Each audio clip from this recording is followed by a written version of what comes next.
we'll move forward for the next set of the talks, and we get our chairperson. Can I invite Dr. Gangadhara Sundar? He's coming from National University Hospital, Singapore. Hello, Dr. Gangadhara. Hi. Yeah, hi. Good morning. Good morning, everybody. Perfect. With this, I'll also invite co-chairperson Dr. Roshmi Gupta, Narayana Netralaya, Bengaluru. Hello, Dr. Roshmi. Good morning. Good morning. Good to see you. Great to be here. Then we got our moderator, Dr. Milind Naik, LVPEI, Hyderabad. Dr. Milind. Hi. Good morning. Okay, I hand over this session to all of you to get started. We got our first speaker already logged in and meeting. Thank you. Milind and Roshmi, can we start? Let me know when we can start. Yeah, sure, Ganga. Let's go ahead. I think we are all here. Let's go. Can somebody allow me to share screen, please?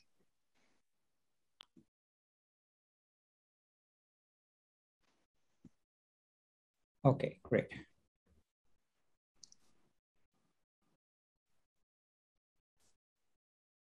Good morning, everybody. Pleased to welcome you all to our oculoplastic session. I'm actually a guest, but I've been asked to be a host, so I cannot say no to my bosses back in Telangana. Pleased to welcome you to this wonderful starcast of speakers, starting with Dr. Ben Simon, who's a very good friend, an astute clinician and researcher. And I'd like to put a plug in for his incoming book, which is coming very soon, which Dr. Guy Ben Simon will be sharing with us. Along with him is our host, Dr. Roshmi Gupta. We have Dr. Milind Naik and, of course, Dr. Rachna Moti from UK. And I just want to congratulate all our various teams which have been doing stellar performance. Ben Simon team, I think, for the creating history in gymnastics in the Olympics. UK, of course, being in the top 5 of the gold medal winners. But probably most important congratulations is due to the Indian team, making literally history in all fronts, from single sports to team sports, winning medals for record levels. And a lot of the credit goes to not just the individuals, the Indian Armed Forces, but the Rachnas and the Roshmis of India, the women power in India. With that, I'll hand you over to Roshmi and Milind to conduct the entire session. Over to you, please. Thank you, Ganga. It's great to be here. And our first speaker here is Dr. Guy Ben Simon, and I'll request Dr. Milind to introduce Dr. Ben Simon. Yeah, it's a pleasure to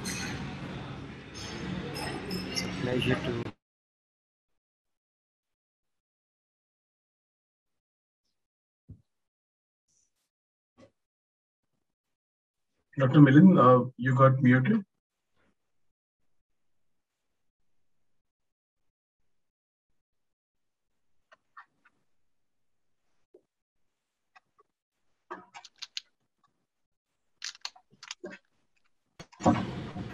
Can you hear me now?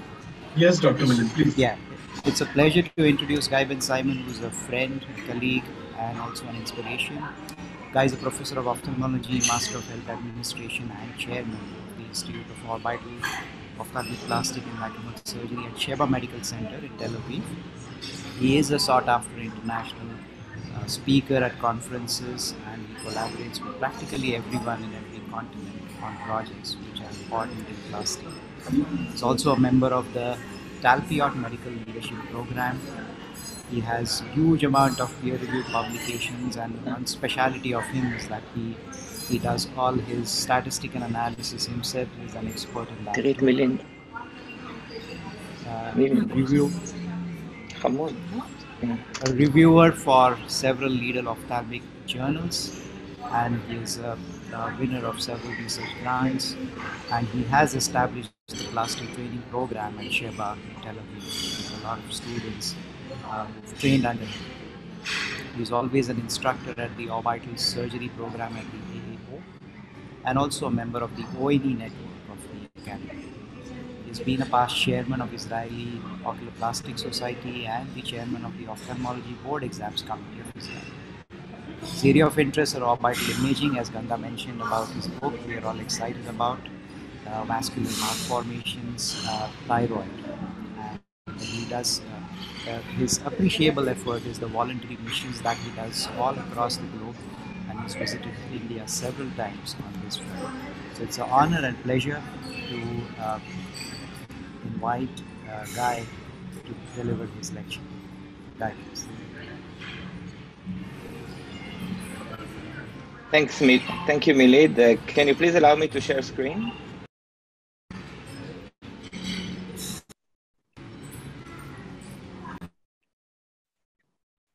Yep.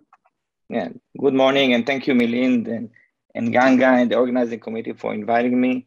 India has been more than a friend to me, and I've been visiting India for several times, and we are all keeping good connections. I'd like to present advances in fascial spasm, and actually this presentation slide summarizes the whole spectrum of the disease, starting from epiphyseal or light sensitivity, going into spasm or hemifascial spasm, and then finally into torticollis. This has been described many centuries ago. Essential blepharospasm has been initially described by adult onset focal cranial dystonia by the neurologist Marsden. 40 years have elapsed and a lot of learned in this topic, both clinically, pathophysiology, and treatment-wise. It's a sustained involuntary spasm of the eyelid closure, simultaneous and harmonious. It's most likely to occur in the 6th decade, and female a little bit more preponderance than men. Although genetic mutation have been described, this is occurred only in the minority of patients, and essentially it's a sporadic disease. What's important to know about this disease, it is worsening with time and it's becoming progressive, starting from mild light sensitivity to photophobia, then increased blinking rate without overt spasm, falling into blepharospasm, and dystonia goes down to the face like oromandibular dystonia or Maze syndrome or craniocervical dystonia until torticollis. Patients can actually become functionally blind because the eye is okay, but they cannot open the eye even though they try to do it voluntarily. The pivotal muscles that play a role in this disease is the orbicularis oculi in all three parts, the pretarsal, preseptal, and orbital, the corrugator and procerus, and other muscles in hemifascial spasm or craniocervical spasms. There are 2,000 new cases per year in the United States, and a rough estimation of 50,000 patients. The prevalence is 2 to 13 for 100,000 of population. And although a lot has been published about the etiology of the disease, it is essentially unknown. The eyelid position and the eyelid contracture is a delicate balance between the eyelid protractors, which closes the eye, the orbicularis oculi muscle, corrugator, and procerus, and the retractors, levatopalpebra superioris, and the frontalis. The mula muscle probably does not play a role in blepharospasm. In a normal situation and for normal patients, there is a co-inhibition between the eyelid protractors and the eyelid retractors. However, when this co-inhibition is lost, then blepharospasm occurs. The clinical sign starts from orbicularis oculi spasms, and this may be preceded by increased blinking rate without overt spasm. Obviously, most of the patients have dry eye, and they start to describe dry eye symptoms, which are increasingly worsening. There might be apraxia of eyelid opening in a majority of patients. This is in a voluntary attempt to open the eyelids. They cannot do that because of co-contraction of the pretarsal and preseptal orbicularis. That is why for the apraxia of eyelid opening, we inject botulinum toxin, which is the mainstay of treatment, to the pretarsal and preseptal orbicularis to avoid this loss of co-inhibition. The patients try to open their eyes by using the frontalis muscles or by using the fingers, but they cannot open the eye. This is a dangerous condition if occurs during driving. And we have one of the patients who sent us a video photograph of himself driving. He put the video camera back in the area where video camera did exist, and he tried to photograph himself driving without opening the eyes. The patients develop sensory trick, which is quite an intriguing and interesting phenomena. They touch certain areas of the face, or they try to elevate the brow or the upper eyelid, and this actually alleviates the symptoms of the spasm. Interestingly, when the patients are involved in vision tasks like reading or working in front of the computer, the level of the spasm decreases. So with time, about 5 years of patients develop, after 5 years, about 70% of patients develop oromandibular and cervical dystonia. It has been shown genetic polymorphism in dystonia torticollis gene 1 and also in dopamine receptor D5 gene. The patient starts or develops sensory symptoms like hyperexcitable trigeminal reflexes, tearing, photophobia, gritting sensation, and foreign body sensation. These, as I said previously, may precede the occurrence of the spasm. A small percent of patients do have psychiatric disturbances like major depression or obsessive compulsive disorder, but this is not a common feature of the patient. So we must not mistake the patients for having psychiatric disturbances, even though many of them are sent to psychiatrists or doing MRI, a brain MRI to rule out any neurological disease. And essential blepharospasm is the occurrence of spasm without an overt clear clinical reason in the eye or ocular adnexa. The first illustrative report of the blepharospasm, along with the oromandibular dystonia, is by the Flemish artist Bruegel in the 16th century. This is called De Gapper or May syndrome. De Gapper is the owner, where they have concomitant blepharospasm and oromandibular dystonia. The pathophysiology is there's disturbances in the oblique reflex recovery, as is shown on the EMG side on the left side. You can see loss of inhibition at different level of the CNS in blepharospasm, a nice inhibition in healthy subject, and also disturbed link reflex recovery cycle. It does not recover normally as it should be. The CNS involvement, as shown by functional MRI and PET scan and other advanced imaging modalities, show the multiple sites of disturbances in blepharospasm, but not a single site has been elucidative to be the causative of the blepharospasm. The basal ganglia were the first described to be involved in blepharospasm, and other sites like the putamen, the premotor cortex, somatosensory integration, the anterior cingulate gyrus, which is responsible for the motor input for the orbicularis oculi muscle, the cerebellum, thalamus, and midbrain. For that reason, it is considered now as a network disorder, and any disturbances in one node of the network may cause the spasm, or even the interconnection between different nodes of the CNS can cause a blepharospasm. So it's essentially a motor disease and a sensory disease. My first encounter with a patient of blepharospasm was after I returned to Israel about 15 years ago. And this was just after I published a large paper with John McCann about benign essential blepharospasm. But this paper didn't help me to treat right the first patient. She was a 60-year-old lady, was referred to me with bilateral upper eyelid ptosis. And as you can see, this typical face of a blepharospasm patient. And moreover, she told me that one of the physicians told her that he wants to treat her with a medication, but she couldn't believe that medication can solve the problem. And I didn't understand the problem she had, so I did upper eyelid ptosis on her and even direct brow, which obviously is excessive. And the results were not as nice as one can expect because she needed Botox injection. That is why I'm not showing you the post-operative photograph. Now we see other clinical examples of hemifascial spasm. This is very similar to blepharospasm, but it's only the hemiface, including the orbicularis oris muscle, zygomaticus major and minor. And this is very disturbing to the patients because of the appearance in society. As you can see, the disease is quite common and it's usually go misdiagnosed even by the best ophthalmologists. And we have some videos of clinical patients with blepharospasm. This young gentleman has eyelid flutter, which is a similar condition to blepharospasm, but it's not exactly blepharospasm. Also, I treated him with botulinum toxin injection. It's another patient speaking in Hebrew, so he's muted. He tried to open his eyes, but he cannot open the eyes. This is a praxis eyelid opening. So he tries to use all other muscles of the face just to open the eye. And you can see uses the orbicularis oris muscle and the frontalis as well. This gentleman has sent us this video of him driving. This is not that video. And you can see he has concomitant contraction of the one side of the face and also bilateral blepharospasm. And then you can see the simultaneous harmonious contraction of the eyelids. And while I was preparing this talk, and I do that in between seeing patients in the clinic, and you can see this lady came to me from the southern part of Israel after she's been injected for over 100 units of botulinum toxin, which is a very large amount, but it didn't help her.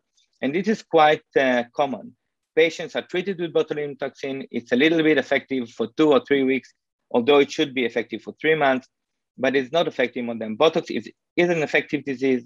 It actually saves the patient from surgery, but many of them do not respond. And as the year passed by, less patients are responsive to botulinum toxin. So see schedule now for ptosis surgery and orbicularis myectomy.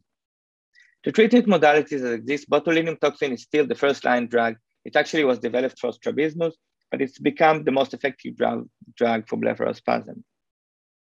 Anticholinergic medications, benzodiazepines, and also deep brain stimulation have been described to have modest, if at all, any effect or improvement on blepharospasm patients. Hence, they're not become the mainstay of treatment.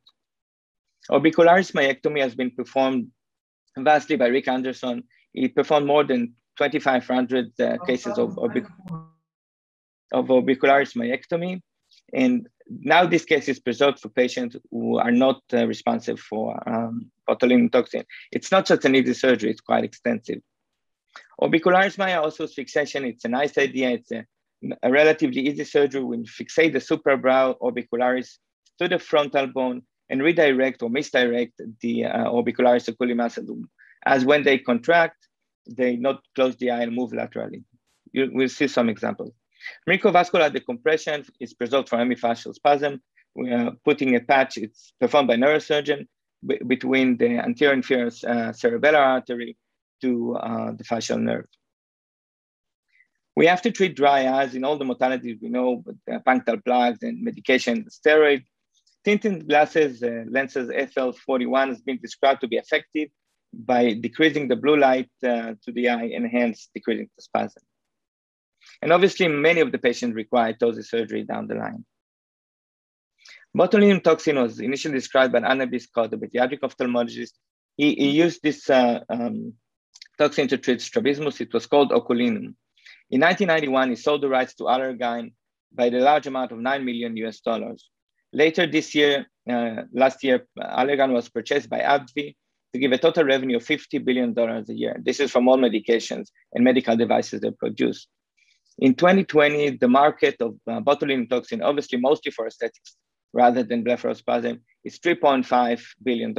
I'm sure Alan Scott would have said another price for that nowadays. This is the Westport campus in Ireland, which is a state-of-the-art pharmaceutical company, has more than 700 scientists and workers.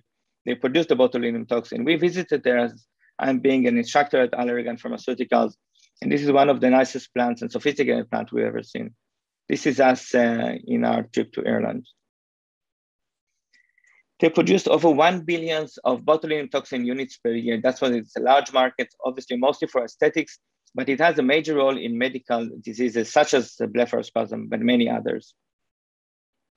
It actually works by blocking the acetylcholine release from the presynaptic cleft. Normally, when neurostimulation occurs, the synaptic vesicles containing acetylcholine synapse to SNAP proteins or SNAP25, and they fuse, and by the process called exocytosis, they are released in the neurotransmitter release, and they release to the neuromuscular junction and cause muscle contraction.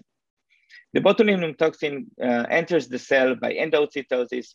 It is cleaved within the cell, cleaves the SNAP25 protein, and prevents the acetylcholine vesicles to be released to the synaptic cleft.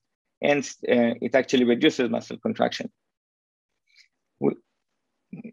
This is a relatively short video showing the way of the botox works.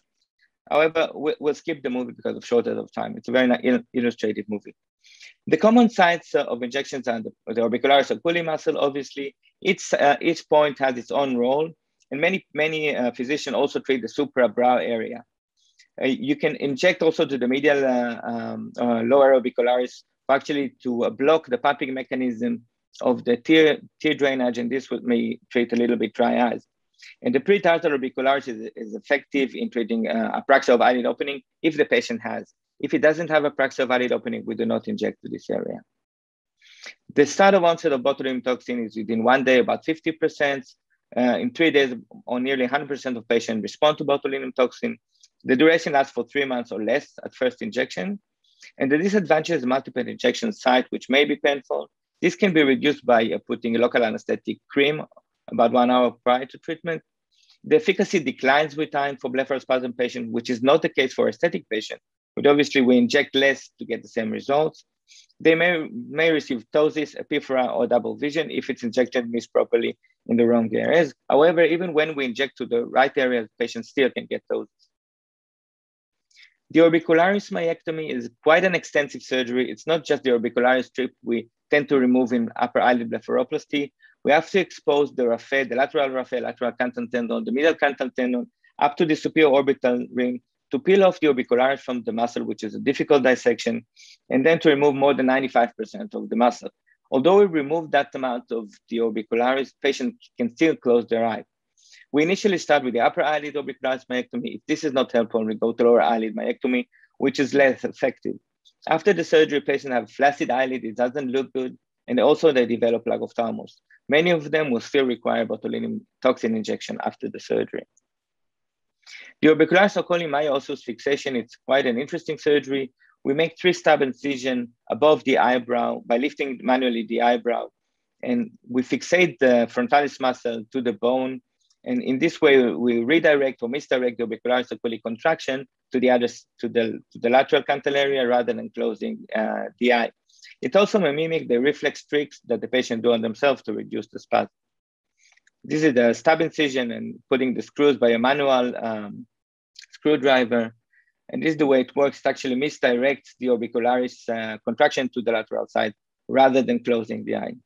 These surgical photographs are by courtesy of my friend and colleague, Dr. Maurice Harstein, which is a famous oculoplastic here in Israel and in the States.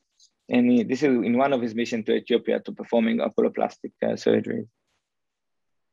Microvascular decompression is preserved from hemifascial spasm, where the neurosurgeon put a patch, an artificial patch between normally the ICA to the fascial nerve. What we recently investigated is the use of medical cannabis in the form of blepharospasm. Many of my patients developed that they use cannabis in the form of smoking, and this is actually reduces the spasm to significant effect. This is Professor Benkwich. He was my mentor and teacher when I was in 4th grade of medical school. He has become the chief medical officer of Tikkun Olam. Tikkun Olam is the largest Israeli medical cannabis company, which actually means improving the world. All these cannabis companies have these really bombastic and impressive names.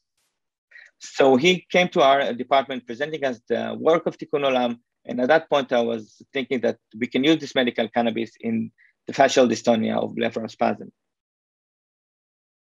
Tikkun Olam, this is from the Mishnah, is the Israeli teaching, is actually a series of many books that tells us how to improve the world. The basic theory behind that is that God has created a perfect world, but it still allows us to do a little good on our side. And the meaning is to bring the world to the harmonious place that it was created for. So it allows every one of us to be good in anything he does. The medical cannabis world is quite a large world, and 2 major substances are being investigated, the THC and the cannabinoid. Basically, there are more than 500 types of cannabinoids, but only 2 have been investigated and tried on clinical trials. This is why it's not exactly a drug, because we cannot be that accurate in the substances we give to the patient. However, it is very similar to drug, and the effect can be measured in a certain way. It's caused by inhibiting release of many neurotransmitters like acetylcholine, dopamine, glutamate, only when neural excitation is present. When neural excitation is not present, the inhibition does not exist. It has been treated to various dystonia and to various neurological and psychiatric disease quite successfully. This is only a partial list of the clinical studies that Tikkun Olam has been involved in Crohn's disease for the elderly, and autism, even it is treated to pediatric population, obviously in the form of oil, not smoking, and Tourette syndrome, fibromyalgia, which is very difficult disease to treat, Parkinson, which is a form of dystonia, and CP, which obviously has contracture dystonias and even cancer. There are many brands of cannabis. All of them are different in the concentration of THC and CBD. This is sold for smoking, and also it can be dissolved in olive oil and give sublingually, as we tried in our study. The purpose of our study was to examine the efficacy and safety of cannabis in the form of olive oil sublingually in blepharospasm. after they've been washed out for 3 months for botulinum toxin injections. This was a prospective study, still ongoing. This is only the preliminary result, double-blind and placebo-controlled crossover and randomized study. The patients were divided into 2 groups. One received placebo oil and the other cannabis oil. We were blinded to the medications because they all looked the same. They would take sublingually drops, and they would self-titrate at the drop, increasing the daily dosage until they feel the effect or until side effects issue. When side effects like delirium issue, they reduces the daily usage. After 6 weeks of either placebo or cannabis, patients were converted to cannabis because we knew there is a beneficial effect of cannabis oil. Therefore, we wanted all the patients to enjoy that. So that's why we did the crossover to see. And this is a very powerful study, statistical wise. So far, we only recruited 6 patients, 4 down in the line, and we actually replacing the company because of some commercial issues. So it's quite impressive that the spasm duration in the treatment group was around 4 minutes and 73 minutes in the placebo group. And this is 20 times longer, even though the number of drops they used was similar. So they didn't use more drops, but they still have a less amount of spasm. The spasm events were less, and also the mean duration of the spasm were significantly less. All this is statistically significant for small group numbers. The only minor adverse effects were fatigue, dry mouth, and insomnia for the treatment group. So we concluded that Melican cannabis, mainly TNC, because we use a brand that contains mainly TNC, can be effective and a safe treatment for blepharospasm after a Botox injection. Or I would say even instead of Botox injection, but this study has not been started yet.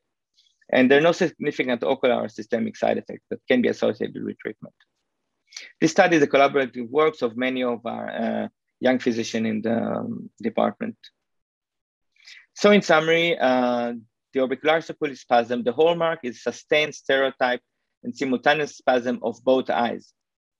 And it is a worsening disease and progressive. The disease goes down to the oromandibular spasm, progressive to get torticollis, and the spasm become more severe and less effective, the botulinum toxin.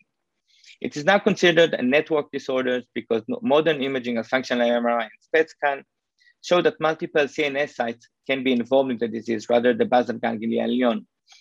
There are sensory sites, which is an essential part of blepharospasms, such as hyperexcitable trigeminal reflexes and local body, foreign body sensation like breathing and tearing. Multiple CNS sites are involved. And although genetic mutations have been described, like the dopamine D5 receptor and the dystonia torticollis gene TOR1A have been described in a small amount of patients, now it is considered a sporadic disease because it does not go with full concordance between twins, and there's no autosomal dominant inheritance. Surgery is reserved for patients which botulinum toxin is not helpful, like orbicularis myectomy, and microvascular decompression for hemifascial spasm. Botulinum toxin has become the mainstay of treatment. It is quite an effective treatment, but the effectiveness reduces with time. Medical cannabis may be an alternative. We still have not concluded the study. We plan to recruit 30 patients for each group, and we're in the process of recruiting. We think that will be a good alternative for botulinum toxin or on top of botulinum toxin. Thank you for listening and for the really kind invitation of all the organizing committee. And I would like to invite you to our Oculoplasty Today meeting in 2022, which will be held in Tel Aviv in April 7 and 8. Actually, many of the faculty here of this meeting will be a joint faculty in our meeting. Thank you very much, and I really appreciate the kind invitation. Thank you, Guy. That was a very well comprehensive evaluation of facial spasms and lots to learn from your talk as always. Our next speaker for the session is Dr. Roshmi Gupta. Can I share a slide of her intro? Okay. So Dr. Roshmi Gupta is again a friend and a colleague. Me and Roshmi go together back to our fellowship days. She currently heads the Oculoplasty services at Narayana Netralaya in Bangalore. She did a fellowship in Oculoplasty and ocular oncology at the Prasada Institute. in the year 2001 and 2. Thereafter, she served as a faculty at our Visakhapatnam Center for several years and actually initiated plastic at that center. Her oculoplasty training continued beyond that with Charles Sopatkar in Houston and Bhupendra Patel, the famous plastic surgeon from Utah. She is a regular instructor at national and international conferences. She presents at the Academy as well as the ESOPIS meetings and has several peer-reviewed publications and also a review to many of our plastic journals. And today she is going to speak on a very interesting topic, and that is about bringing back science to plastic.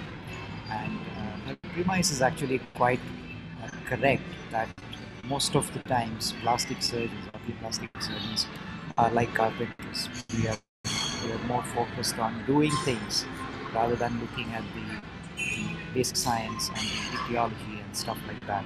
So she's going to take us on that journey and make us ponder. Roshmi. Thank you, Milind, for the very sweet introduction. I'm going to share my screen now. Yeah, and just to remind all the speakers, we'll keep it to the time, and we'll take all Q&A at the end, according to time permits. Thank you, Doctor. Over to you, Dr. Roshmi. Thank you. I hope I'm audible. Yes, Doctor. So we are talking about bringing science back to oculoplasty. And this is the team that has actually prompted me to pick this topic. This is a set of scientists who've been working closely with us. And ultimately, oculoplastic surgeons are surgeons. Okay, we love to operate. We get our high from operating. And we focus on the practical rather than the theoretical. That's what we all think. However, once I chose the topic, and when I reviewed the articles in the two most widely read oculoplasty journals for the last 1 year, guess what I found? I found that the basic science articles, including pathology, anatomy, physiology, newer technology, imaging techniques, that number is almost equal to the number of publications on surgical techniques. And so I would say there's a kind of trend that yes, we need to look at the whys as well as hows. And with that, I'm going to give 3 examples of studies I've seen up close. Just to remind ourselves, what Guy talked about just now was another example of looking at the basics when we moved from the surgical myectomy to mostly injection of botulinum toxin. And another example will be coming up shortly, I would say, where in treatment of thyroid eye disease, instead of giving corticosteroids, which covers all the possible mechanisms of development of thyroid eye disease, we have been looking item by item at how the thyroid eye disease develops.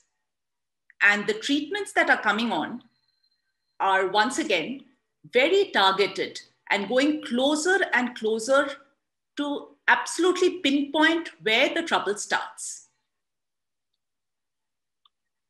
So with that, last year in April and May, we had a slew of articles across all specialties giving us the guidelines of what to do in the background of COVID-19 pandemic as surgeons, because we are exposed to the aerosols and it is an airborne disease. Are we at risk?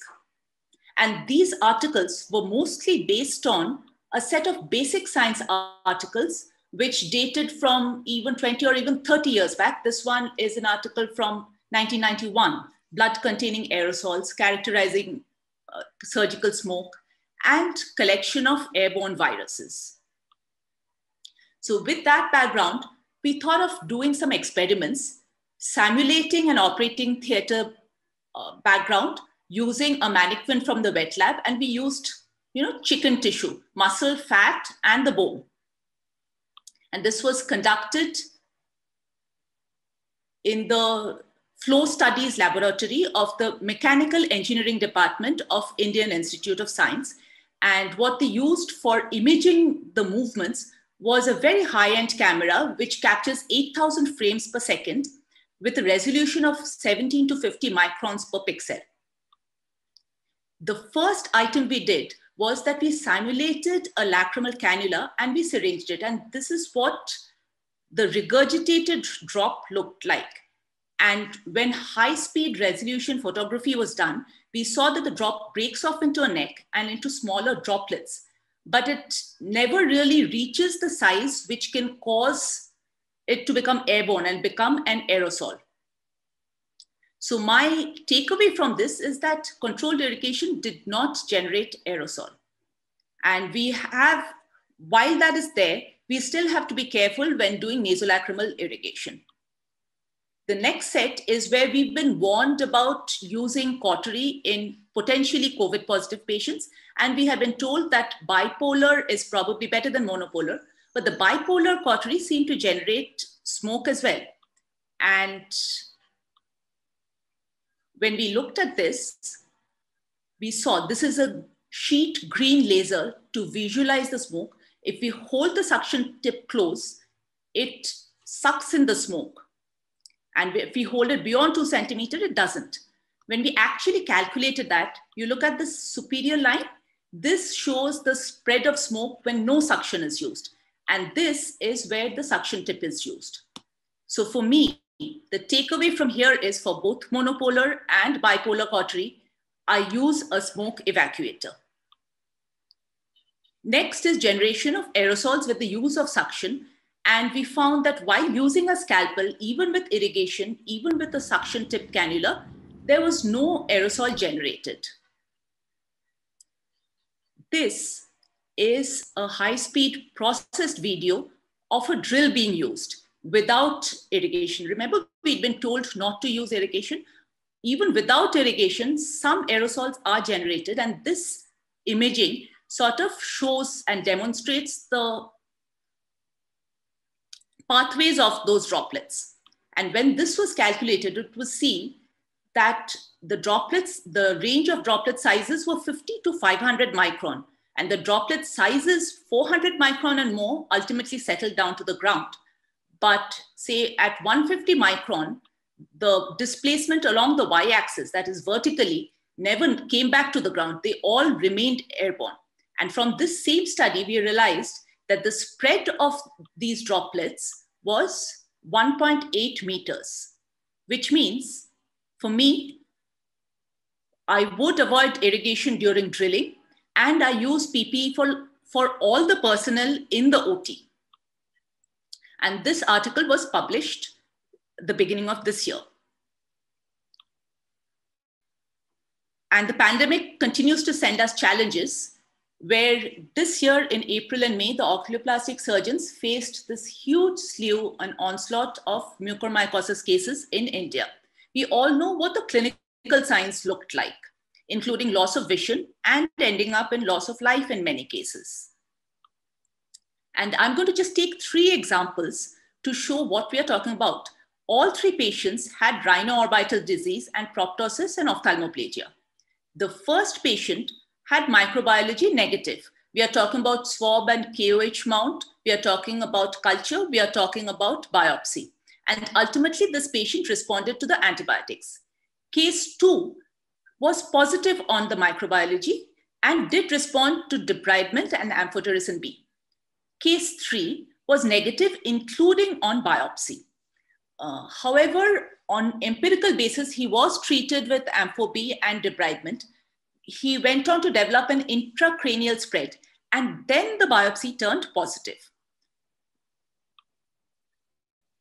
How were we going to differentiate between these patients? Post-COVID sinusitis versus actual orbital mucormycosis.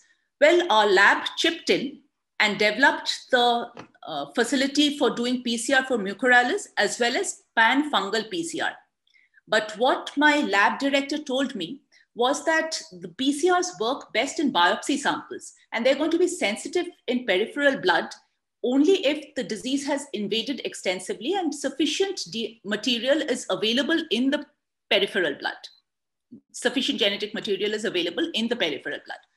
So what we are looking at when we are looking for diagnosis and planning of treatment is not only clinical information and experience, we have to look at what the biology underlying pathogenesis is and see what is a clinically actionable aspect. That means, is there a test already available which is validated and which is applicable in our case? If we go back to look at the pathogenesis of mucormycosis, the spores, when they come to the mucosa, the macrophages usually engulf them and take care of them. The chemokines and cytokines released call the neutrophils to the area, which again engulf them. If these mechanisms are defeated, the spores put out hyphae and get into the blood vessel and then end up doing endothelial damage, spread to other organs and cause tissue necrosis, hemorrhage, and thrombosis. The cells involved in protecting us, of course, are the macrophages and neutrophils. But there are also these dendritic cells which present the mucor and cause proliferation of T cells. Along with T cells and B cells, a third category of cells, the NK cells, also become activated, and we'll talk more about that later.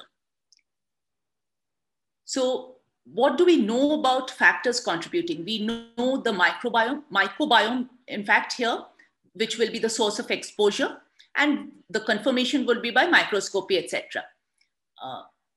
The physiological host factors, diabetes and metabolic disorders.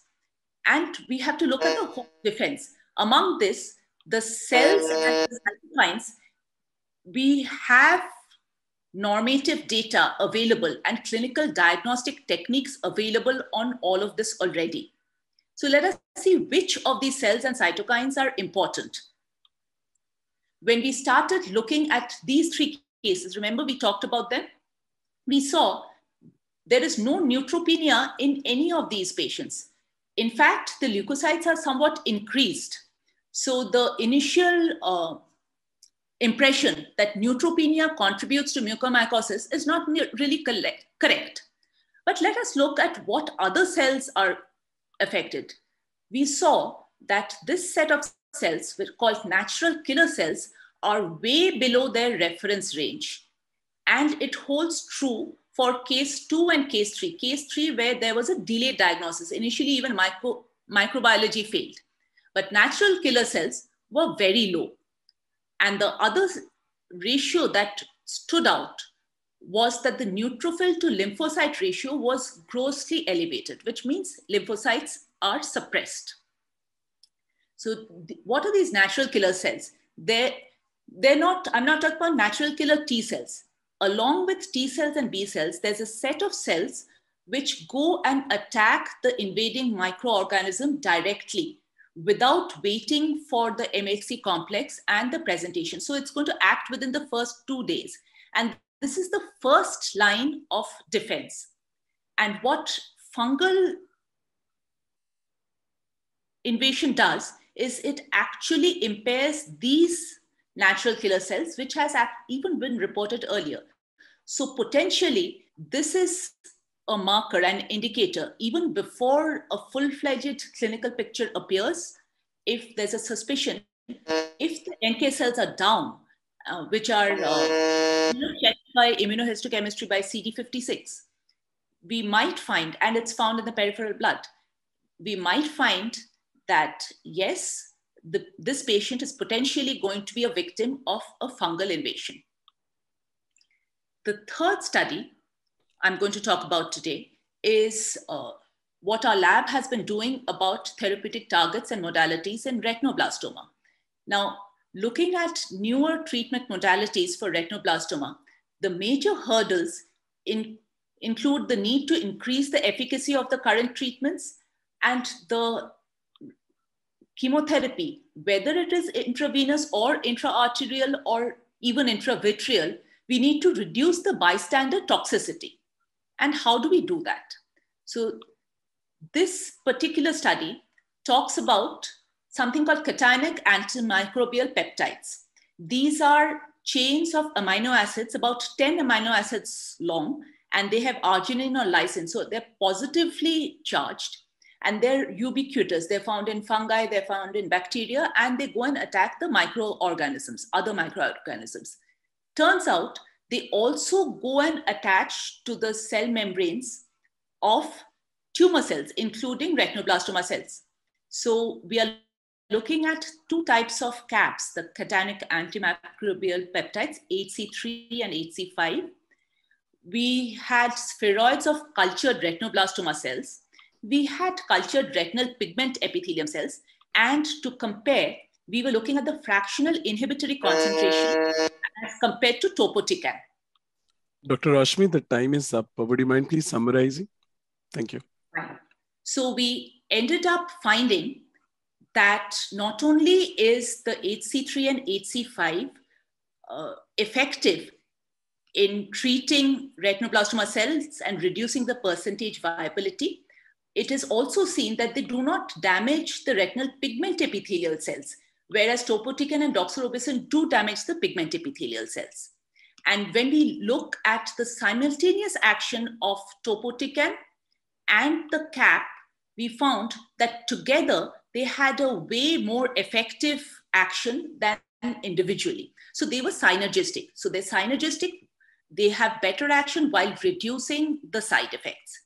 And so the way forward, I would say, is a teamwork between clinicians, biological scientists, physical scientists, to go ahead to know what a better understanding of a disease is and to go to targeted and precise treatment. And this is the team, a shout out to them. Thanks very much.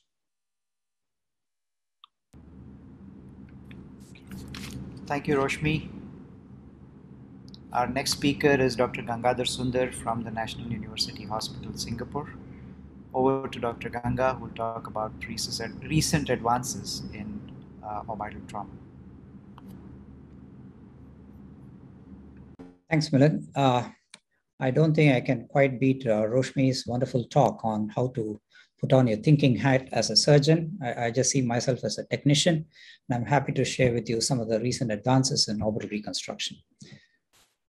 If you look at orbital fractures in general, we don't see orbital fractures in isolation, but oftentimes we see it in the realm of orbitofacial fractures.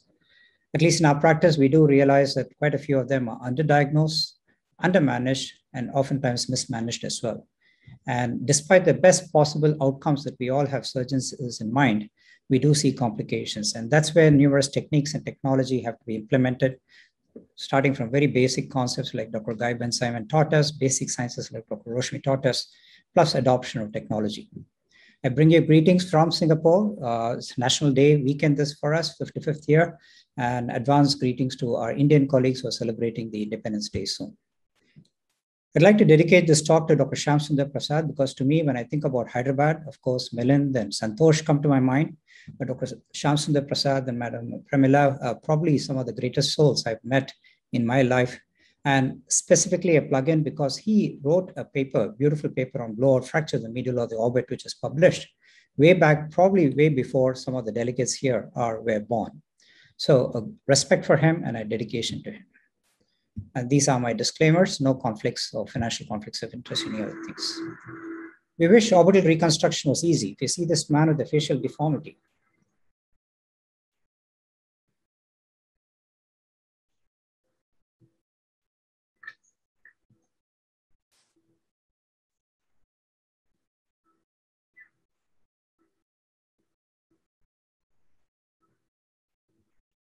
so I think only Milind and Tarjani can do that kind of a wonderful job. I don't think it's that easy.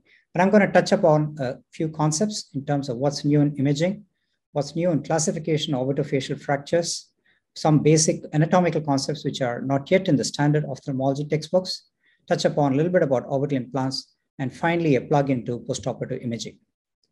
So what's really new in imaging and orbital practice? In the past, we used to have these films where we used to look at multiple frames in one go. It used to be a CT brain and orbit in all one frame where the orbital section was very small.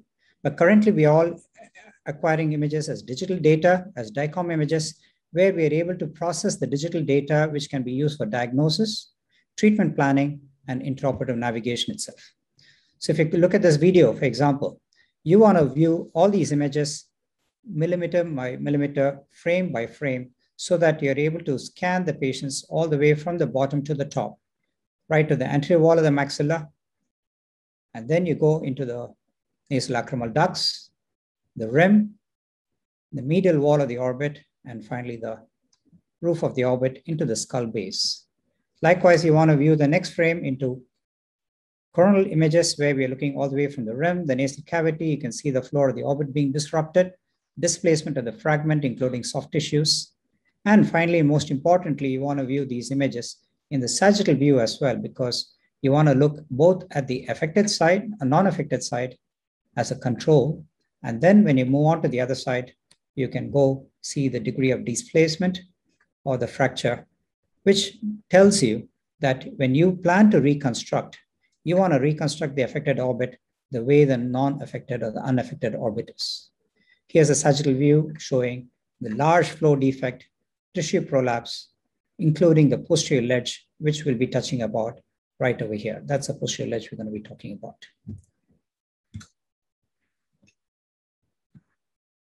So next thing I'm going to talk about is a practical classification of orbital fractures. Our own textbooks only talk about blowout fractures, seldom talk about blow-in fractures, and the rest of the fractures were labeled as complex fractures. We came up with a practical classification where we classify them into simple or pure orbital fractures, which can be classified into linear, which sometimes is a trapdoor fracture, blowout fractures where the wall breaks out, one wall or two wall, very rarely the three wall blowout fractures, and a small component of blow-in fractures. But the vast majority of the orbital fractures are indeed complex fractures, which can be classified into ZMCs, NOEs, orbitofacial fractures, which are the LEFO2 and the LEFO3 fractures. Once it involves the skull base and the anterior cranial fossa, it becomes a cranio-orbital fractures. And finally, all parts of the face get involved as a panfacial fracture. So in reality, pure orbital fractures form only 30% of the fractures, whereas 70% of the orbital fractures are indeed orbitofacial fractures, and we orbital surgeons should be involved in their diagnosis and management. We went one step further to describe the patient modifiers, where we came with an algorithm based on the age, the laterality, the complexity of the fractures, the degree of the displacement, entrapment of tissues. Remember, not just the muscles, but the intermuscular septum and fat, presence of foreign body or globe involvement. You can stratify the timing of intervention, the threshold for intervention, whether you're going to do it as a monodisciplinary or multidisciplinary approach, so that you deliver the best outcome possible. Here's an example of a CT scan that you can see all the way from the front to the back.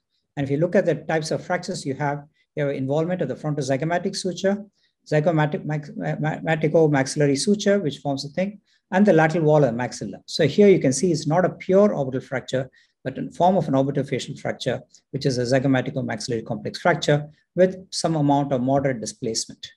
And that's where you want to be labeling these fractures first.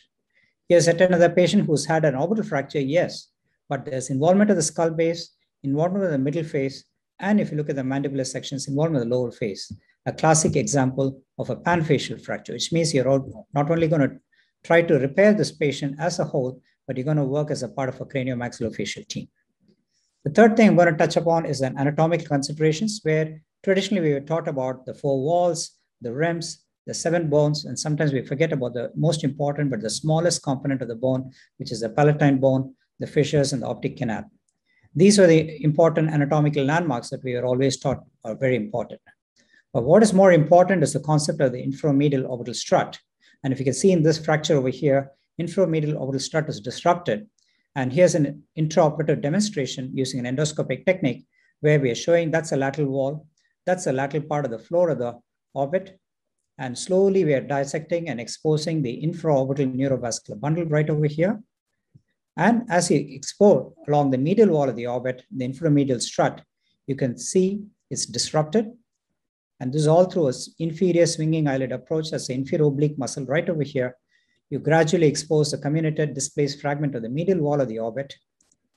That's a strut in the medial wall, which is displaced. And most importantly, then along the floor of the orbit, you want to go back and identify and expose the posterior ledge. So these are the important landmarks that you want to identify so that later on you can go ahead pre-bend an implant, pre-place an implant so that you get good reconstruction. The fourth I'm going to talk about is what is new in orbital implants. We used to use, as ophthalmologists, sheet implants, which are straight flat sheets implants, which is good enough for small to medium-sized fractures. But like we mentioned, a vast majority of complex fractures are three-dimensional fractures. Hence, these don't quite cut into the shape. This used to be a good implant. I have nothing against it, and I have used it in the past, where a small, medium-sized fracture, majority of times you can get away with putting whichever implant. But it did have the problems with occasional migration anteriorly, especially if you don't close a periosteum. We used to see late infections, including abscess formations, late hematoma formations, and does not account for the S-shaped contour, which resulted in a post-operative inophthalmos.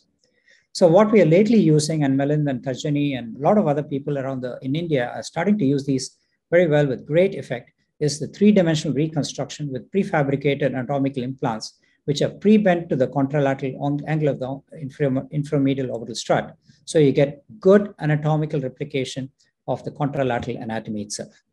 Examples of patients post-operative CT scan showing accurate reconstruction. What is really new is, although for us, we've been using it for over 15 years, is bioresorbable implants, where we believe that bones remodel very well.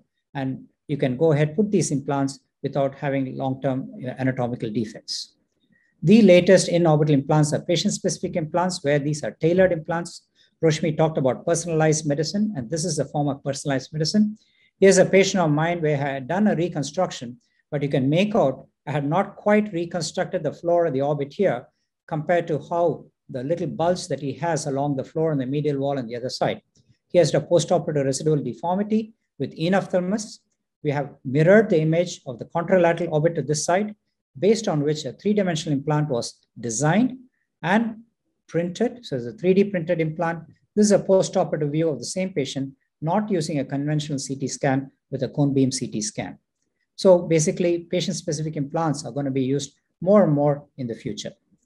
Finally, the value of postoperative imaging for patients. This is very similar to post-op refraction for cataract surgeons and refractive surgeons.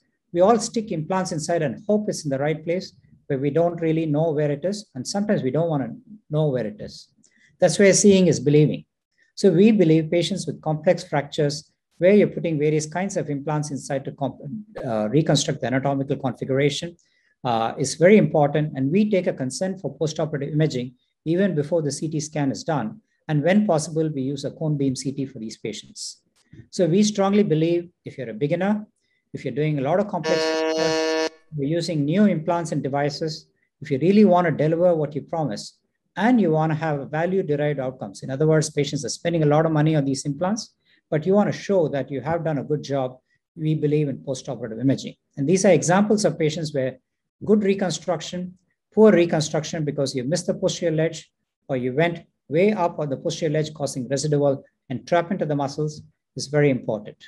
Examples of the good, the bad, and the ugly, where postoperative CT scans do walk us through the learning curve, and we continue to get better and better, hoping we'll be perfect. So in summary, I touched a little bit about orbital and orbitofacial fractures, touched a little bit about value of multidisciplinary approaches, minimally invasive approaches with modification of imaging systems, modifications implants, customized implants versus stock implants, and most importantly, the importance of quality control. So let's, like Guy Ben Simon told us, tikkun olam. Thank you very much, and I really look forward to the day where we can meet up and discuss all these in person. Thank you, Milind, thank you, Roshmi, and thank you, Santosh. Thanks, Ganga. We'll take the questions towards the end. I now introduce the next speaker, who is Dr. Rachna Murthy, an ophthalmologist, oculoplastic reconstructive and aesthetic surgeon from London and Cambridge, UK. We'll go straight to her talk, and she's going to introduce us to periorbital medical aesthetics. Rachna, please.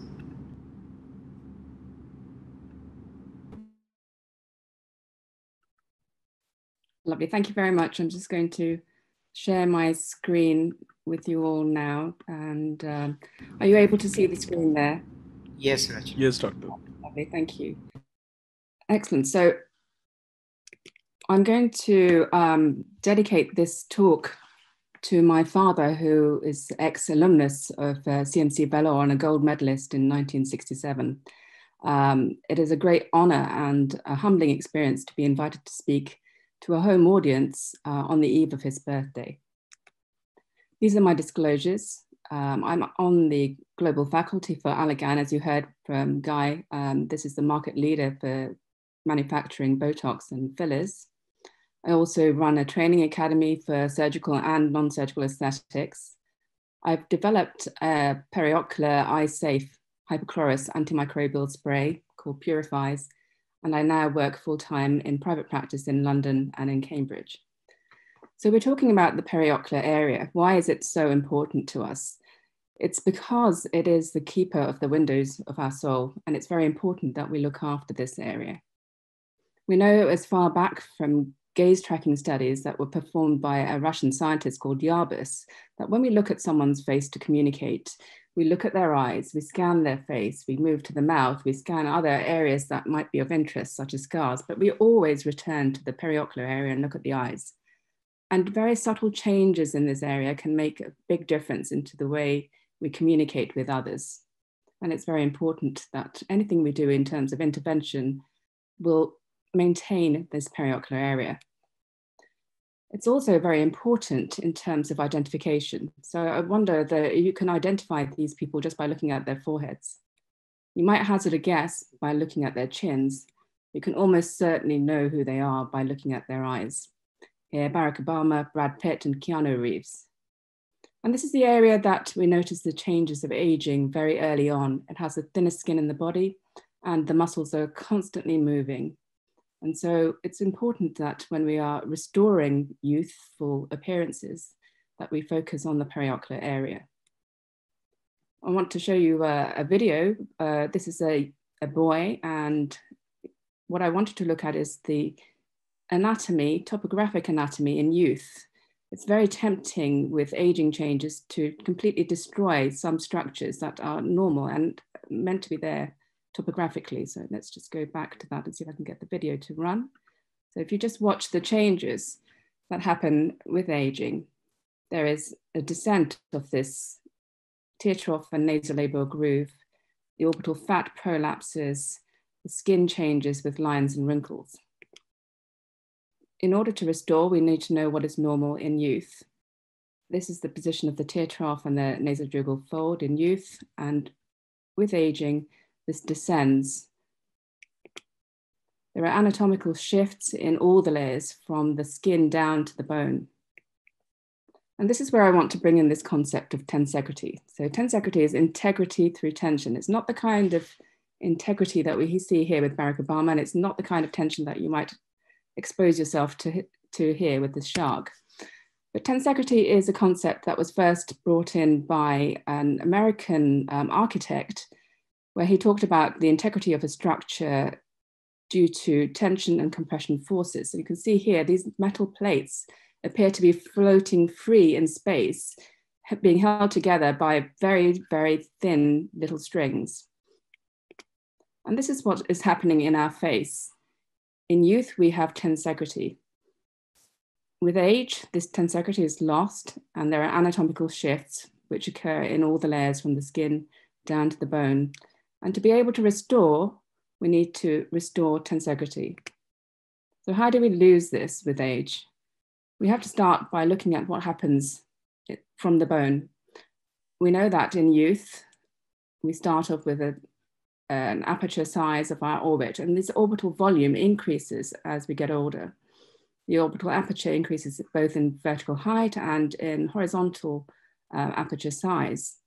There are changes with age of the medial orbital rim, which starts to resorb and increase in height. With age in females, we tend to have resorption of the inferior lateral part of the orbital rim, whereas in men, the resorption is throughout the entire inferior orbital rim. And these results in soft tissue changes that we see. So we see the lateral droop of the brow. Medially, the fat pads descend, and we see the frown lines in the glabellar area. In the lower lid, with descent and resorption of the orbital bone. We see thinning of the orbital septum and prolapse of the orbital fat. And that loss of tensegrity results in alteration of the contours and the light and shadows that we see that result in the appearance of aging that we don't like and we want to improve. So how can we restore tensegrity, and how can we restore contour, and how can we do this medically? So I'm going to draw attention to this paper that was published by myself and Professor Goldberg and Jonathan Roos in 2019, which is a review article that talks about the applications of hyaluronic acid filler and complications. This is my aesthetic mentor, Dr. Mauricio de Maio, who is a Brazilian plastic surgeon who introduced the concept of tensegrity in terms of restoring the face and the periocular area with hyaluronic acid filler. He developed a system of codes that describe safe places to be injecting hyaluronic acid filler to be able to restore this tensegrity and improve contour. And this is a patient of mine who is an aesthetic patient who came for tear trough filler, but the treatment was to the bone areas and to the soft tissue to improve tensegrity and thereby improve contour. So treating away from the eyelid to improve the eyelid area. And these are patients of Dr. de Maio. But it's not just aesthetic treatments that we can apply hyaluronic acid fillers to. These are some functional patients, these slides from Bob Goldberg. And you will see that this patient has a cicatricial ectropion on his right side after overzealous lower lid blepharoplasty surgery by another surgeon. He really didn't want to have any further surgery. And during the pandemic, there was a reduction in the amount of surgery that was performed. This is an immediate improvement in the lid position and aesthetic just by injecting hyaluronic acid here. This is a patient with a seventh nerve palsy and complete lag ophthalmos that improved their eyelid closure with filler to the upper lid. And this is a patient of Ray Douglas with active thyroid eye disease and lid retraction who was not ready for surgery with raised antibodies and being medically treated, who had filler to the upper lid to improve the aesthetic and also lid closure. But these treatments are not without any problem. There are complications, and globally, the use of fillers is increasing exponentially.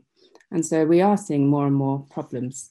It's beyond the scope of this talk to be talking about all of the problems that we might see, and I'm going to focus on vision loss, which is probably the most devastating complication with these fillers that can affect the patient and the doctor that is treating. This is a patient that was a published case by K.M. Kapoor, who is a plastic surgeon in India, where this patient was actually treated to the nose with a non-surgical rhinoplasty. And they developed sudden loss of vision, external ophthalmoplegia, complete ptosis. The skin changes that you see here in the central picture, the pustular appearance, can be mistaken sometimes if it's a small vascular occlusion for herpes simplex, but this is the typical appearance in the early stages of vascular occlusion due to filler. In the late stages, there is skin necrosis. So what is the extent of this problem? Well, in the literature, there are over 190 cases only over the last 100 years, so it's still extremely rare. It can happen, but it is extremely rare. And 2019, Katie Belesne published this paper that talked about vision loss relating to all types of filler, and the vast majority were due to fat, and the vast majority were due to injections in the midline. K.M. Kapoor took the data and then extracted the complications relating to purely hyaluronic acid filler causing vision loss. And here he found 46 patients and data on 44. Again, the vast majority of treatments were in the midline, with the rhinoplasty, non-surgical rhinoplasty being the main culprit in vision loss related to filler. But if a patient is asking you about the relative risk, and we're talking about over 8 million injectables with hyaluronic acid filler globally in 1 year, the relative risk is still very low, certainly less than that with potential blepharoplasty surgery. So 1 in 100,000 to maybe 1 in a million, but we may not be seeing all of the cases that are coming through. So why are we getting vision loss? Well, this can happen with any vessel in the face. the branches of the external carotid artery are communicating directly with branches of the internal carotid artery, the retina and the back of the eye. And it appears to be that this is an embolic phenomenon that blocks the retinal artery. And so they then developed a reasoning that potentially, if you've got a hyaluronic acid filler that can be dissolved with hyaluronidase, that we might be able to inject hyaluronidase to the back of the eye to improve vision loss in these cases. But this doesn't come without any risk also. And the consensus guidance in 2019 all recommended that this is a mode of treatment that should be applied to patients who are undergoing this problem. But there is significant evidence that is mounting now to suggest that there is no penetration of hyaluronidase to the optic nerve. This is shown in animal models. On Hot of the Press with Milind Naik, our co-host, this paper shows that hyaluronidase does not enter the vitreous cavity when given as a retrobulbar injection. So what is it that works? Well, hyaluronidase to the skin may well improve the perfusion.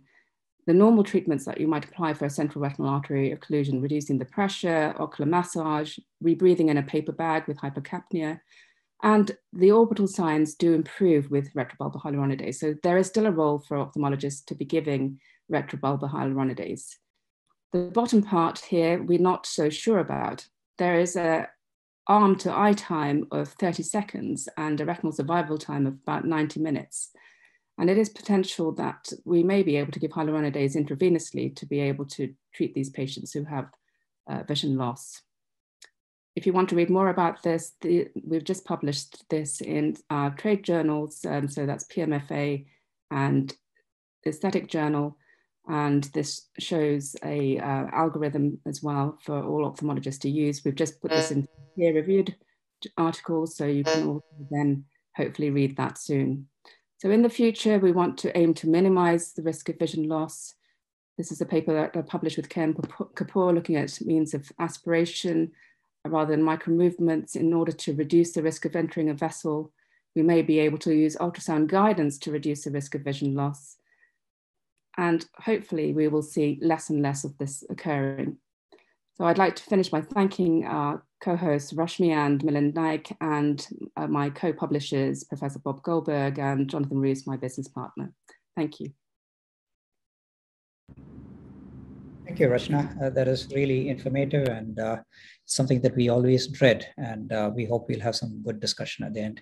It's my pleasure now to introduce our host, the Brad Pitt of Indian oculoplastics, Dr. Milind Naik, astute clinician, a researcher, a publisher, has got a great book on thyroid eye disease, who's going to share with us some updates on thyroid eye disease. Over to you, Milind.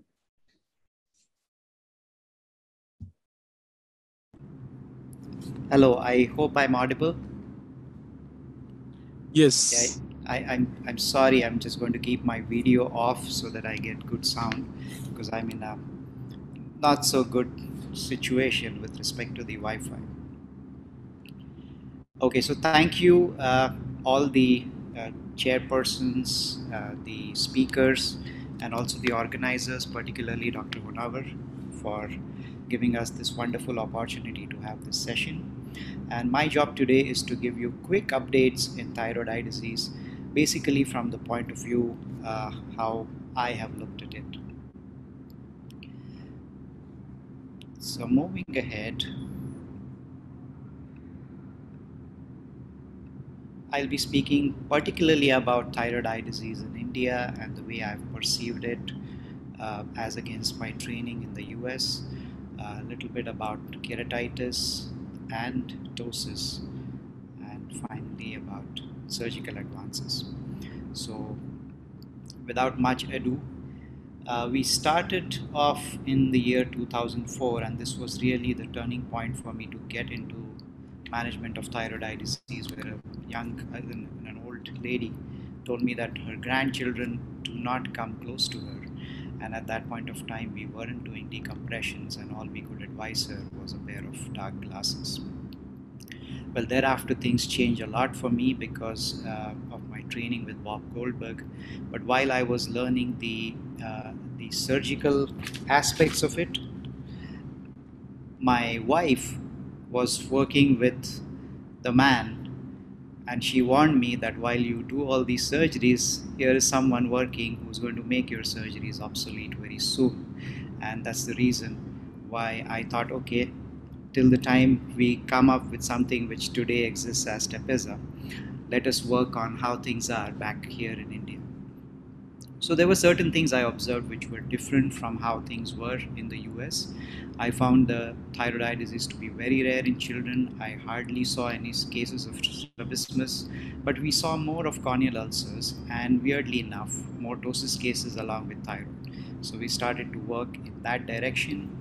Acknowledgements to, of course, Bob, Ray Douglas, Terry Smith, our entire host of LVP alumni, and of course Varshita, who's been our fellow who worked exclusively on thyroid eye disease. So if you look at the epidemiologic data from our country, there was just one paper which talks about how many patients with Graves have eye disease. And beyond that, we really did not have much data. We had some preliminary presentations in the ITEDS meeting in the year 2016. And thereafter, we decided to take this up as a project. So we looked at a huge number of cases presenting to us over a decade, and we looked at their demographics, laterality, presenting signs, and so forth. And just quickly going through their results, and the interesting aspects of it was the average age was 44 years. The gender female was less common than male, as is reported, as against the reports elsewhere. Unilateral thyroid eye disease was very common, almost a third. And if you compare the years to the other papers, obviously it's on the younger side. I mentioned already that pediatric disease was very less, it was just 1.1%. Gender, the female to male ratio was actually reversed in our case, but could be a referral bias or because of the tobacco and the cigarette and so forth. Talking about laterality, again, unilateral disease was more common, and we saw a third of cases which were euthyroid at the time of presentation and thereafter. So we know the disease activity was present in around half of these patients who presented to us, within which we had the clinical active cases and the silent presenters. And the silent presenters was a unique scenario where we did not have any clinical signs. Dawn was present in 7% of cases, and this is the interesting part of our data, silent presenters, which are within your first 1 year of disease, but they always had normal thyroid serology, and there was no clinical activity noted ever except for classic thyroid eye signs. When you compare this group to the active group to the silent presenter, you see that silent presenters are more common. The average clinical activity score is low. There is more unilateral disease in them. Dysthyroid optic neuropathy is rare. The Hertel's values are on the lower side, and euthyroidism is more common. And if you look at the presenting signs, this classic proptosis. After that, it's lower eyelid retraction and not upper eyelid retraction. Diplopia, ptosis, and microbial keratitis was rare. So just to summarize, this was a large cohort where we found that pediatric thyroid was rare. There was a slight male preponderance, which could be a single center bias. Most common symptom was prominent eye, and the third of patients were euthyroid. And we found these silent presenters, which were typically young, euthyroid, mild, had unilateral disease, less of dawn, and less of proptosis. We went ahead to look at microbial keratitis because that's what we were finding more often. In the interest of time, I'll skip these two case scenarios and I'll just go to the data. So here we found 1.3% of the incidence. Most of these patients, as you can see, were hyperthyroid and had active disease, and we found severe eyelid retraction to be one of the risk factors for development of this. And the spectrum was mixed infections, GNP and GPB. So this pointed us to the risk factors where a patient is likely to develop a corneal ulcer. And of course, nerve compression was rare because the eyes were really being pushed out.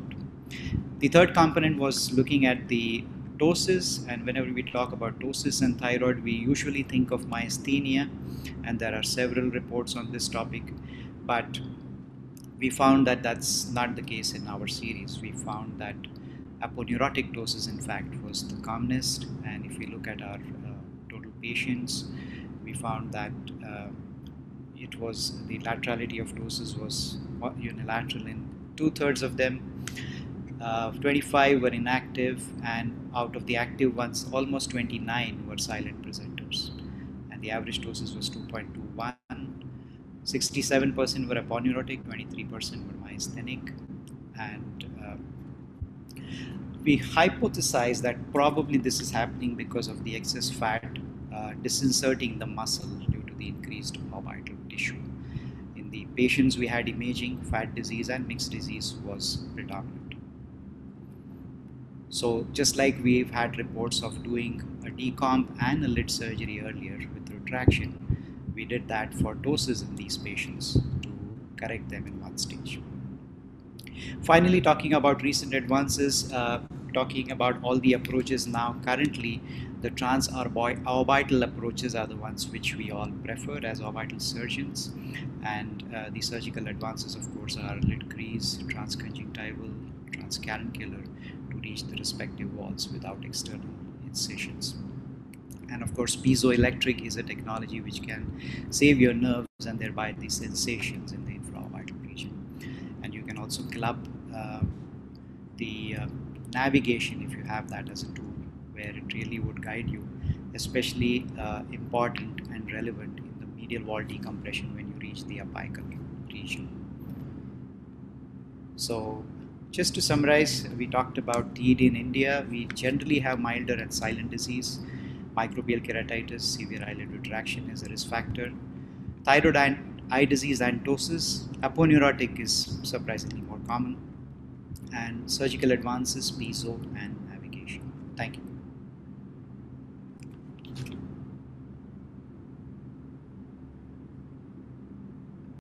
Thank you, Milind. That was a wonderful highlighting of how exactly thyroid eye disease matters in India. And with that, we'll open up the floor to the questions for the panelists. I have a question for Guy. Seeing that cannabinoids seem to be working so well in essential blepharospasm, a particularly difficult scenario that we face is where the lower face is also involved in the dystonia, along with the, say, neck torticollis and so on. What do you think? Because it has a central mode of action. Do you think you can extend the use of cannabinoids there? Yes, I think if used early on the disease, then it might prevent the contracture. And since many of the patients do develop facial grimacing or torticollis even, so we try to use them. But the problem is that we can only use it as a research. We cannot prescribe medical cannabis to blepharospasm patients. So we need to conclude the research before we can do that. But I think, yes, it would help to other dystonia, facial dystonia. I would try it in smoking, but smoking is not ethical to use in research. So that's what we use oil. How about hemifacial spasm? Because that doesn't have a central mechanism. Would that help? True. No, we did not try it on hemifacial spasm, so I'm not sure, but I think it would help. I'm not positive if the mechanism is only the mechanical tension about the facial nerve. So I think it may help in that as well. But in the next phase of the study, we will include this patient. I'll be able to know better. Thank you, Guy. Well, Roshmi, I have a question for Rachna. Please. Yeah, Rachna, talking about filler and blindness, what's your preference? You use a needle or a cannula, or you shift between these two? I rarely use a needle. The only place where I use a needle is actually on the zygomatic arch. And even then, that is a risk because you have zygomatic facial artery there as well. And so I always aspirate when I use a needle, and I use purely the Juvederm Allergan fillers. And we wrote the paper on aspiration, which looked at the amount of time you need to aspirate for to be able to see whether you get a flashback in the syringe, and then you are in a vessel. And so I know how long we need to aspirate for using Juvederm Voluma, for instance, should be 10 seconds to exclude being within a vessel. But elsewhere, I treat the tear trough and virtually every other space with using a cannula. I think it minimizes bruising. It's more comfortable for the patient. And unless we're subcising scar tissue, where you do sometimes have to go through with a needle to penetrate the scar tissue, then the cannula is the safest option. But that also, I'm going to elaborate a bit more about that, because a cannula that's very fine can act like a needle. So there are some great studies, Shoaib Ugrada published recently, looking at the gauge size that's important to reduce the risk of penetrating a blood vessel. And what they found is that less than 22 gauge, that means a smaller cannula than 22 gauge can still penetrate a vessel, but 22 gauge, you cannot penetrate a blood vessel. But it's also very difficult to reach the areas you want to reach with a 22 gauge needle. And so I use by standard a 25 gauge needle to balance out the safety and also be able to give the treatment in the appropriate areas. Thanks, Rachna. Great. Can I ask a related question, Rachna? I enjoyed your talk as always. Could you comment on whether visual loss of these vascular occlusions are completely preventable, regardless of technique, cannula, so on and so forth? The second question is the reported cases of visual loss. What proportion of them have been reversible with all the aggressive interventions, which is evidence-based? Thank you. Yeah, so thank you, Ganga. The first, to answer the first part of it, is visual loss completely preventable? I don't believe so. I think that we still don't fully understand all the mechanisms. We can get embolic phenomenon due to normal fat within our body without any intervention and vision loss from that. I think we can try and prevent as much as possible, minimize the risk with the techniques that we use. We can there are piezoelectric needles that alarm when you're in a blood vessel. There's the use of ultrasound. There are lots of ways of avoiding blood vessels, but sometimes filler can get into the bloodstream and an embolic phenomenon can happen. So I don't think we'll prevent it completely, but it is extremely, extremely rare. So considering how many of these treatments are being done by various different people, and in the UK, we have anybody from plumbers to beauty therapists doing these treatments. And so despite that, we still don't see that much of vision loss, so maybe once a year. The second question was, just remind me again, what was the second question? Once you have visual loss or any of these vascular, visual loss in particular, how much of it is reversible with all these evidence-based interventions? Yeah. So the evidence-based intervention is still pretty poor for central retinal artery occlusion due to non-hyaluronic acid filler. So we have been having decades worth of research looking at fat-related central retinal artery occlusion, and the protocols are purely ocular massage and anterior chamber paracentesis, all of these things. So there has been no case of reversal of vision loss due to hyaluronic acid filler that has been seen so far. But we are intervening to improve the ptosis and the external ophthalmoplegia and the other signs that we see. Thank you. Milind, there's a question from Guy for you. Do you commonly use navigation and piezoelectric? Is that your standard of care now? And I would like to add on a question with that for Ganga as well. So for him, is the standard of care navigation / 3D printed customized implant? And also, does the Ganga use endoscope just to preserve the posterior edge of the implant? Because we use it commonly, and I'm wondering what he does. I'll let Milind go first. Go ahead. Well, for navigation, I think I prefer it always when I'm doing a medial wall decompression. Lateral, I can occasionally go ahead without it. And piezo, yes, whenever I'm choosing floor, I prefer to use piezo. But not in all cases, certainly. Right. So running a fellowship program is like how you train your fellows both in external endoscopic DCRs. So we do both without and with navigation. By default, complex fractures, we always use navigation surgery. Likewise, for orbital decompressions, when you're decompressing for compressive optic neuropathy, you really want to get to the apex and you're almost getting to the anterior part of the optic canal. We prefer to have navigation, whether you use transconjunctival approaches or transnasal approaches. Piezo, I played around with it. I find it a little too slow for me. Even the burr, although it's described as a diamond burr, sometimes I just use a cutting burr for the lateral wall or deep lateral wall, unless I get to the apex. So there's a little difference between textbook practice and reality here. And do you use the endoscope, Ganga, to flow fracture? I use it as a teaching tool, Guy. I think the last time the recorded was before an OPAI meeting where I was talking about purely the posterior ledge. So I whipped out an endoscope, and the fellows, when they really want to see it rather than feel the posterior ledge, and we have the time, and I'm preparing a slide, then that's when I use an endoscope to showcase the strut and the ledge. There are people who use an endoscope routinely through a transmaxillary Caldwell-Luck approach to visualize the posterior wall of the orbit or the floor of the orbit and the posterior ledge.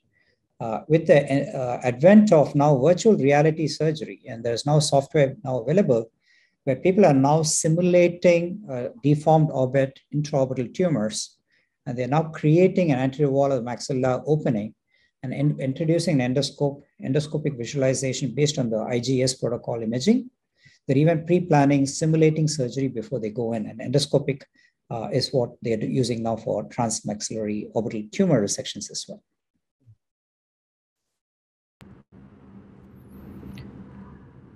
Well, if there are no more questions, I have something for Guy, if you don't mind. Okay, great. Yeah, go ahead. So, cannabis is coming in a big way, and I wish it's going to be available around the world officially rather than unofficially. Guy, with your experience, I know you're a consultant for Allergan. Could you give us an overview of Botox as a Dysport as a CMN, a quick one? And in your extensive practice, how often do you see antibody formation?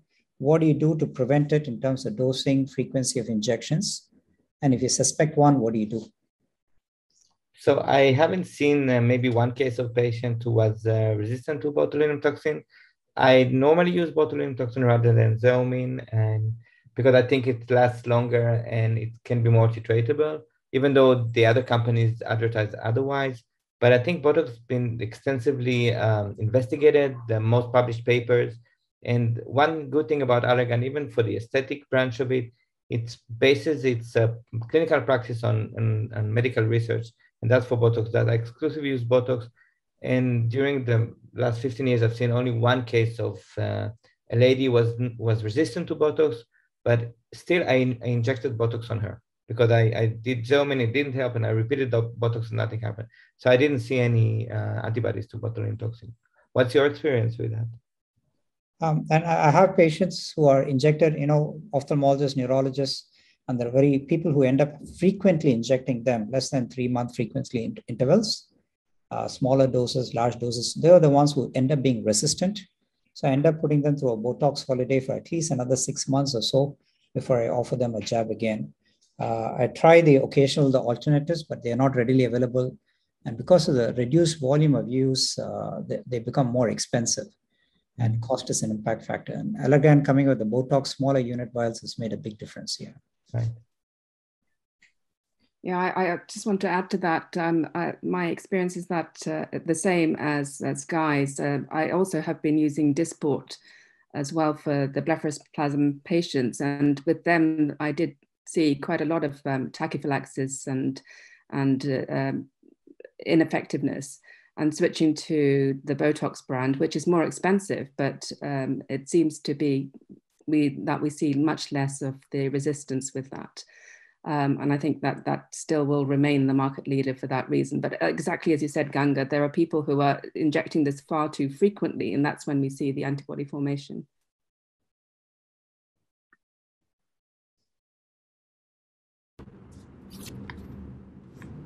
Milind and Roshmi, if not anything else, I'll let you do the concluding remarks.